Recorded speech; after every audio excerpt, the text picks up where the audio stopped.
So, I did my, this is my spy report, I guess, in one sense. Now, to be fair, in all the madness that are my videos, I don't even know which video to reference. But I did state in a video uh, that I intended on going to a Christian church called Rocky Peak, a church at Rocky. What is it called? I got it right here. Whatever, I don't really care. But that's, I believe, to as as the public that are going to be the public that are being targeted directly by what NASA is calling a cleanup of the Santa Susana Field Laboratory accident site, which still today stands as the worst. I've said before that it's the first. It's the first nuclear accident on U.S. soil. There was a couple other ones. I think there was first reactor was in Russia, but what it was the very first salt loading reactor. And this is what they thought that by putting salt in the water, it would lower the temperature and keep it cooler better, without taking into consideration that salt is I don't know, granular, and so it deteriorated the holding containment. But it happened so fastly that they literally just had a wooden shed over it. So whatever, and the what complicates the matter is that the equipment that they had at the site was only geared to monitor radiation levels up to the point where it was dangerous, and it didn't go beyond that. So it just went to the maximum. And they've always held that therefore 3 Mile Island was considered and the levels changed over time. Um, so they considered 3 Mile Island officially to be the worst. But that's allowed them to avoid doing anything. And under the context that it's not the very worst, they're also using that public ignorance to perpetrate this, what I call a nuclear terrorist attack against American citizens at the expense of sheer, just pure enterprise of money. I've sent I've emailed the IAEA, and I mean, I did the best that I could do to. I mean, you can't come off in any other way but a nut job, but and I don't claim to be anything but that. But letting them know this is the tests are one thing. It took so much effort to get the test done, but this type of transportation of nuclear material in such close proximity to what in most cases would be considered like which would people would see it the way I describe it, um, because sets a precedent, kind of like George Bush. I mean, no, his dad more than anything else, or Ronald Reagan with Grenada.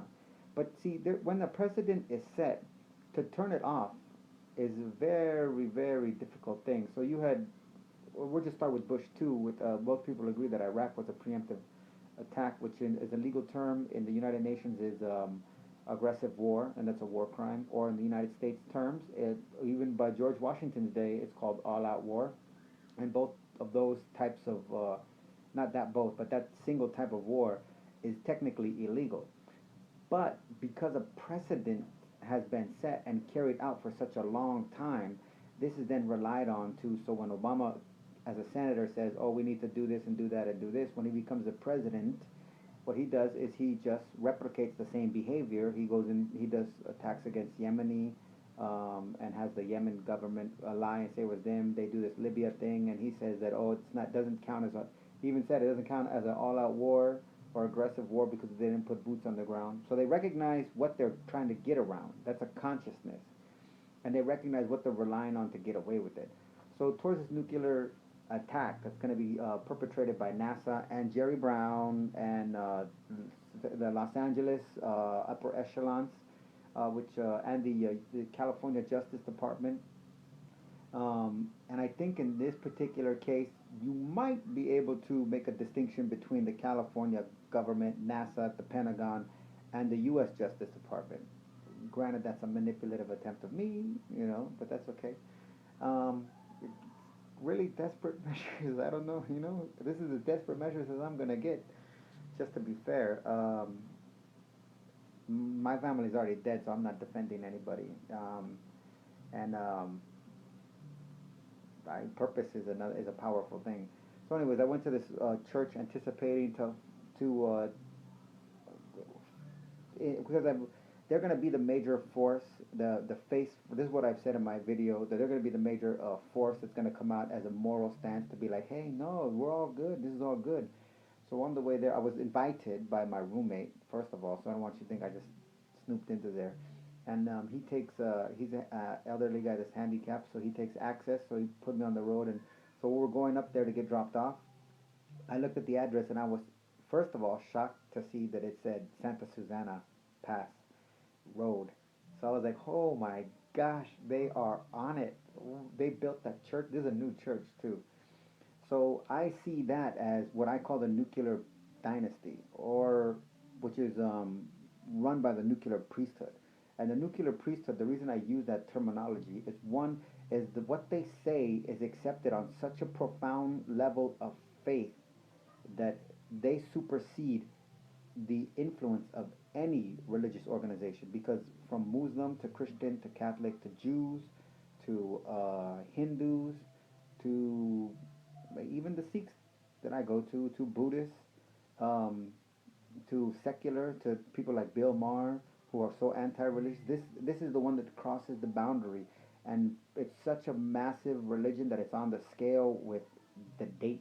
Even Asian people, most Asian countries, Japan, is trying to whose nuclear capabilities are advanced, they just don't have a nuclear weapon yet. Assuming that, well, depending on their military remilitarization. So I immediately identify the location of this church as an element, as a propagandist type element, to demonstrate like, would people of good faith and good conscience endanger their congregation? Are we not idiots? And I also suspect that the congregation has a relevant portion that are engaged in the weapons manufacturing industry, of which Rocketdyne was a major perpetrator in this crime, um, as well as, if I'm not mistaken, Boeing, and along with the Pentagon again. So contractors, and then corporations like Lockheed is over there too. Rocketdyne is somewhere around there. Um, so I understand that that's part of that's an element of it. I wish I think I don't know how to graph this. This is too beyond my brain. But when we get there, so it's Santa Susana Pass Road, and this is what it is. Um, we kick it. I take my own Bible. Um, and while they do a service singing, and I actually audioed the whole thing so I could reference it, not so I could repost it or anything like that, just so I could reference it. The language of the songs is very interesting. I mean, I was raised in Christian churches. I know I went when I was in jail. I was a Christian in jail at the threat of my life. No matter what anybody tells me, I put my life on the line to be a Christian. I've had people threaten to kill me for being a Christian on the real, talking about hardcore gangsters with their faces tatted up, telling me that if I didn't forfeit my Christian values, that they were going to kill me or beat the living crap out of me, and I would not do it. So I don't care what you say about me. That's my character. That's what I've already done. Um, but they do this announcement, and right off the bat, I don't have to worry about the Santa Susana Pass was the first one, but then they show this announcement for, maybe I'm giving an advertisement for them. You can check it out, the Global Leadership thing.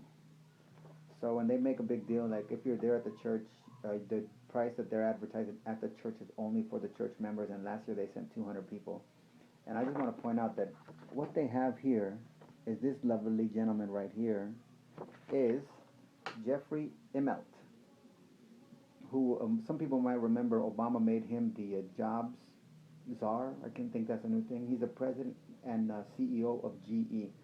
The significance of GE in all of this is GE is the largest weapons manufacturer on the planet.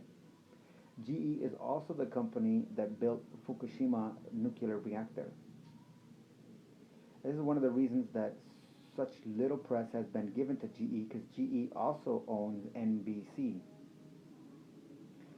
And while phenomenal rates of radiation, mind-boggling rates, up to 17,000 times higher than anything seen before, are being spewed out of Fukushima, there's a dead silence.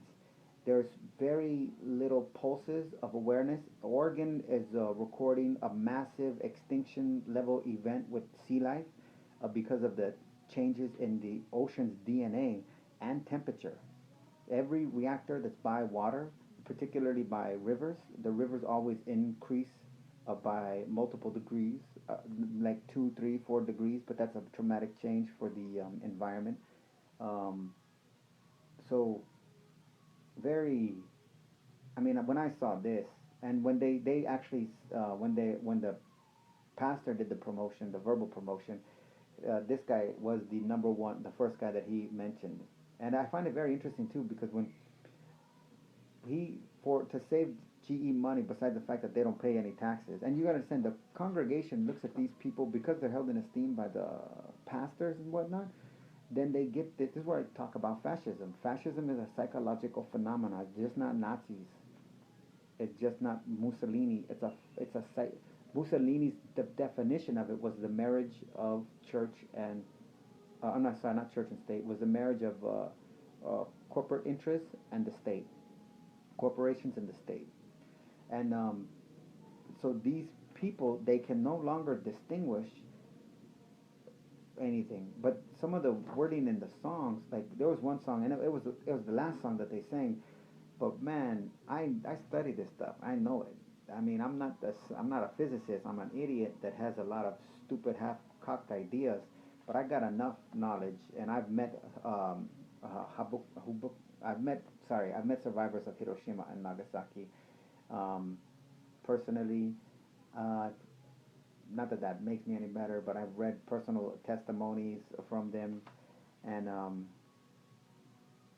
Hibukushu, Hibakushu, I forgot. They have a special name for them. And they were highly persecuted after the fact. In Japan, with their culture, the people that survived the Hiroshima and the Nagasaki blast, it was a stain on your family line, and people would not marry you, and they would literally try not to befriend you or anything like that, and there was difficulty in life in general. Hibakushu, I think that's Hibakushu. Um, but the way this, and this is and the other thing too that's very important is this. It mentions this church called Willow Creek Community Church, and it also mentions what did they mention that other one? It's a really big one too, Shepherd of the Hills.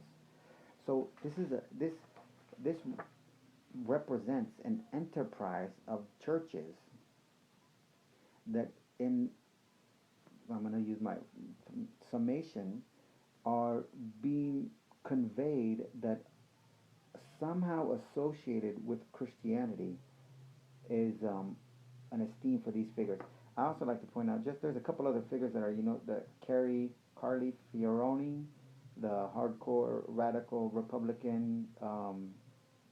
There's a guy from Chicago, some pastor Wilfredo de Jesus, who's a hardcore. I mean, they're all hardcore anti-gay, like killed him, to the point where they even have somebody that's the former. It says current, but I looked it up. It's former Commissioner General of Uganda Revenue Authority. Uganda is the country that implemented the strictest gay, where they could put somebody in jail for helping a gay person for 5 years in prison, and they can execute you for homosexual acts. And a lot of people don't know that there are American pastors like Billy Graham's son, out of the who has runs that 1.6 billion dollar ministry enterprise and empire, who go over to Uganda and who use their stature in America and their wealth and the size of their thing and say, hey, you want to be like us? um, you have a unique advantage here. The influence that you have on your country is far greater. We're losing the struggle in America. You could become the stronghold for all of Christianity, and these fools are poor and deprived, and looking at them in what would be, I guess, what would Plato would call democracy as honorific, and it's just very dangerous, very dangerous. Um, so that was it. But the song, one of the songs that they sang at the end said, "There is a light that burns brighter than the sun. And that's actually the epicenter. There is a light that burns brighter than the sun. And though they're associating it with Jesus on a scientific level, that is the epicenter of a nuclear bomb. That is why in all the tests and stuff like that in Trinity, the first bomb ever detonated on this planet was called Trinity, not Trinity from the Matrix, but a Trinity as in a culmination of God in entirety, God the Father, God the Son, and God the Holy Spirit. And it was an homage, just like India when they did their first nuclear test, which this was very, talk about disingenuous, but I mean, only because I have ties to Buddhism, my ties to Buddhism are stronger than my ties to Christianity. But if I was a Christian, I would like to think that Christians should be completely horrifically offended that their own government agencies equated their power to the fullness of their God, as opposed to seeing that as some, yay, yeah, I gotta support them, or some honorific. But in India, they did their first bomb test and they called it the Smiling Buddha. It, now, it might be easy for a Christian to see how distorted that is, because even if you, as a Christian, they don't like the Buddha and they say, they have their own derogatory ways of, or their own means of denigrating him. That's easy to see. There's no sense in designating the Buddha with the ultimate force of death and destruction. But they did the same way in following suit with America, naming theirs Trinity, which is basically saying like in the name of Jesus. And you gotta accept too that after the war, when after Truman said the experiment, after both bombs were dropped, 3 days apart, and Truman announced the experiment was a success, that Americans celebrated it. They loved it, and they thought those Japs deserved it, and they most still do. Um, but they said the sermon was interesting too because it was about Peter betraying Jesus, denying Jesus 3 times, and I really saw that in a sense that there's an element of them Freudian slip kind of sense. There's an element of them that realize what they're doing is they're betraying humanity. But towards that end, they're going to betray to the end, to the very end. And Peter didn't really come to grips with it until Jesus was already dead and came back. Um, that's not really a practical option, though it is an inevitable outcome, the dead part. The coming back as humanity, maybe coming back as a species, that's doable in a very limited sense because we still don't understand where we really don't. There are way too many movies to have distorted the public perception of the reality of the extent of devastation that nuclear weapons have. And it's an impossible thing for me to prove because every study, there's over 20 studies from universities and doctors and Nuclear Regulatory Commission, as well as the Nuclear Dynasty or the Nuclear Priesthood, that all collectively conclude, and since 1982, that cancer is not caused by radiation, and that actually the effects of a nuclear power plant in the vicinity stimulates the cells and helps to reduce the levels of cancer. And they were able to get away with that because like I point out over and over and over and over and over again, because there's no other way to say it. When I was born, the cancer rate was 1 out of 16 deaths, and now it's 1 out of 3. That's a 400+% increase. That's a ginormous, goddamn, crazy ass, frickin' epidemic scale black plague Spanish flu. The Spanish flu killed 20% of the global population. Cancer is killing 1 out of 3 Americans. And one of the reasons I think that we cannot wrap our heads around it or even look at it squarely is because it burns brighter than the sun and it blinds us, because the cause is nuclear radiation. And the effects that are happening right now on the Pacific Ocean, which is such a, in one sense too, it's a naive thing for me to be like everybody else and say the Pacific Ocean, the Pacific Ocean, the Pacific Ocean. There is only one ocean on this frickin' earth. How we categorize them, like the way we do countries, are just a fabrication of our own brain, and there are no legitimate borders, boundaries, or barriers. It is one. The whole planet is one. And as much as it's a simpleton's idea for a person, the diluting radiation into the ocean somehow minimizes the effects. It's the oceans. They're really gone, and the rising. It's going to accelerate the rising of the oceans in ways that we do not understand, because it's going to cause ice that's in the ocean to melt even faster. And when this ice falls into the ocean, that is about to fall into the ocean in Antarctica, the sea level rises a little bit, it's going to have immediate impact on more ice. It's not going to be 100 years away. We're at catastrophe level now, and this network of churches, led by the nuclear priesthood, who Jeffrey Immelt is a high priest of divine order, who can sit there and tell people, your kids are not dying because of the cancer that your kids are dying of, have nothing to do with what I do, my company, or the things that I support, or what makes me money. They have to do with yourself, your relationship to your God, how you serve them, how good you are as a servant to your God, and what God wants to put you through in your life. And you just have to accept those challenges and build your faith, and struggle through it, because God has a plan for it. And my profit margin and zero tax dollars, and my see how much I don't care for it? It's not a concern to me. Why should you be scared? Look how successful I am.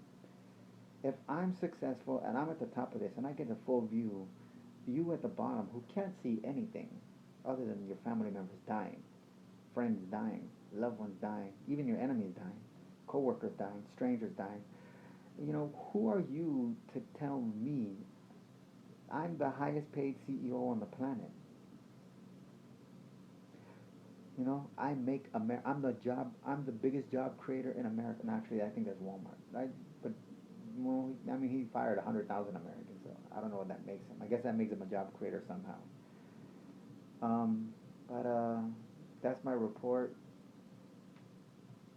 Um, there's not. I mean, I can't say it any other way.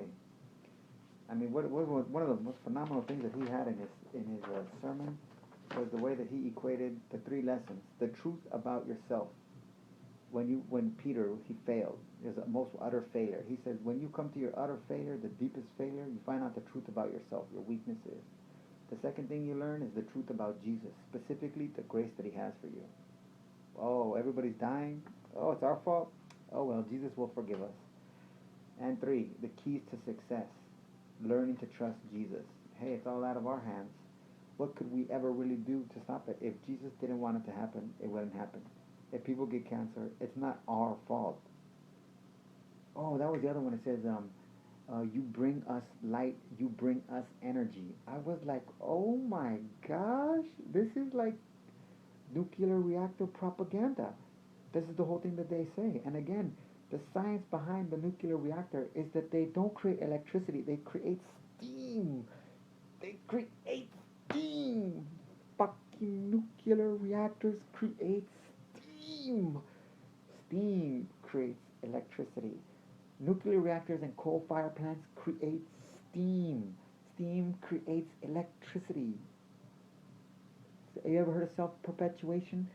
How if steam creates electricity and electricity creates steam, then once you get the steam going, you don't need any more nuclear. You understand? But as deep as wow, it's as deep as it is dangerous, and it's very deadly, very deadly.